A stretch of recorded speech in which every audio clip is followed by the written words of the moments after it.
अस्सलामुअलैकुम। आज मैं सुपर डिलीशियस बिल्कुल नए अंदाज के टी स्नैक बनाऊंगी और ये मैं सिर्फ आधा किलो आलूओं के साथ बनाऊंगी। ये स्नैक्स आप बनाएं, खाएं और समोसा और पकौड़ों को भूल जाएं, क्योंकि ये इतने अमेजिंग और क्रिस्पी होते हैं कि आप तो क्या, आपके बच्चे और मेहमान भी बहुत पसंद करेंगे। ये स्नैक्स आप बच्चों को लंच में भी देकर भेज सकते हैं और सबसे बढ़कर आप ये सेव करके भी रख सकते हैं। तो अगर मेरी ये टी स्नैक की रेसिपी पसंद आए तो जरूर लाइक कीजिए, शेयर कीजिए। तो चले इस रेसिपी को देख लेते हैं।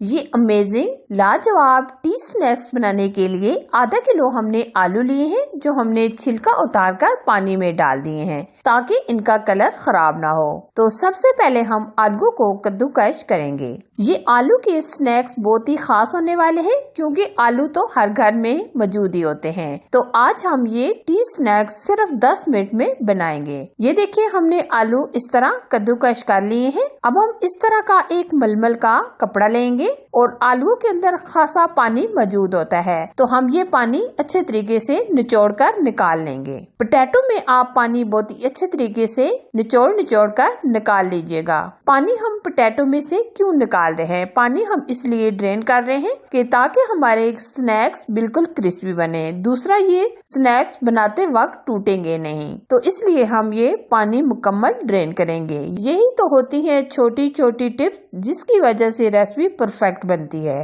पानी हमने मुकम्मल ड्रेन कर लिया है। अब हम बाउल में निकाल लेंगे। अच्छा जी, अब हम 2 चम्मच के करीब बटर या घी लेंगे। अब हमने जो आलू कद्दूकस किए थे वो हम फ्राई करेंगे।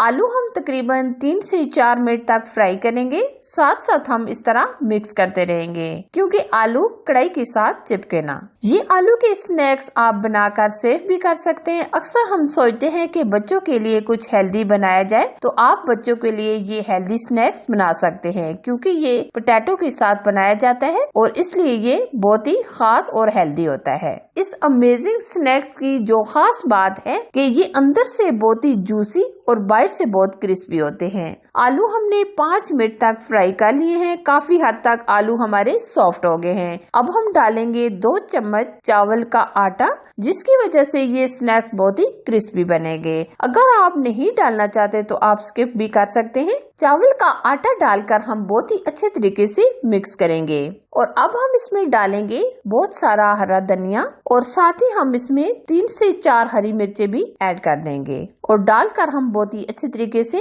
मिक्स करेंगे। अब हम मजीद 1 मिनट तक फ्राई करेंगे और फ्लेम बंद कर देंगे। अब हम आलू के बैटर को ठंडा होने के लिए रख देंगे। आलू का बैटर काफी हद तक ठंडा हो गया है। अब हम इसमें कुछ मसाले ऐड करेंगे। कुटी लाल मिर्च चाय का 1 चम्मच, चाट मसाला चाय का 1 चम्मच, नमक चाय का 1 चम्मच। अब हम बैटर को बहुत ही अच्छे तरीके से मिक्स करेंगे। अगर आप मजीद चटपटा बनाना चाहते हैं तो आप सुर्ख लाल मिर्च का पाउडर भी ऐड कर सकते हैं। अगर आप बच्चों के लिए बना रहे हैं तो मिर्च कम ही ऐड कीजिएगा। अच्छा जी, अब हम सुपर डिलीशियस बनाने के लिए 2 चम्मच के करीब मोज़रेला चीज ऐड करेंगे। अगर आप मोज़रेला चीज नहीं ऐड करना चाहते तो आप स्किप भी कर सकते हैं। अगर आपके पास पड़ा हुआ है तो आप डाल सकते हैं। ये जरूरी नहीं है कि आप मोज़रेला चीज लाजमी डालें। मोज़रेला चीज को हमने डालकर सारी चीजों को मिक्स कर दिया है। अब हम इसमें डालेंगे 2 चम्मच के करीब कॉर्नफ्लावर और शाइनिंग के लिए हम 1 चम्मच ऑयल भी ऐड कर देंगे।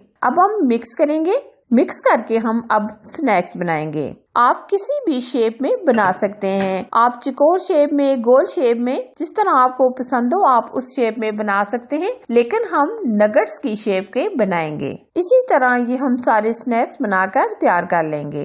अब हम फ्राई करेंगे। ऑयल को हमने हल्का सा गर्म कर लिया है। फौरन से हम इनको टच नहीं करेंगे, बल्कि कुछ देर के बाद हम दूसरी तरफ पलट लेंगे। इसी तरह हम 1 या 2 दफा पलट कर हर तरफ से गोल्डन कलर आने तक फ्राई कर लेंगे। तो आज हम बिल्कुल लो टू मीडियम आंच रखेंगे। ये देखिए, माशाल्लाह बहुत ही अमेजिंग कलर आ गया है। स्नैक्स हमारे बहुत ही अच्छे तरीके से फ्राई हो गए हैं। इसी तरह हम ये बाकी के स्नैक्स भी फ्राई कर लेंगे। ये थी मेरे आज की पोटैटो स्नैक खाने के लिए तैयार। आप भी बनाएं अपने लिए, अपनी फैमिली के लिए। अगर मेरी रेसिपी पसंद आए तो जरूर लाइक कीजिए, शेयर कीजिए और अगर आप चैनल पर फर्स्ट टाइम आए हैं तो प्लीज चैनल को सब्सक्राइब कीजिए। साथ दिए गए बेल आइकन को प्रेस करके ऑल पर जरूर सिलेक्ट कीजिए ताकि मैं इसी तरह अच्छी और यूनिक रेसिपी आप लोगों के साथ शेयर करती रहूं। एक और मजेदार नई रेसिपी के साथ फिर मिलेंगे। अल्लाह हाफिज।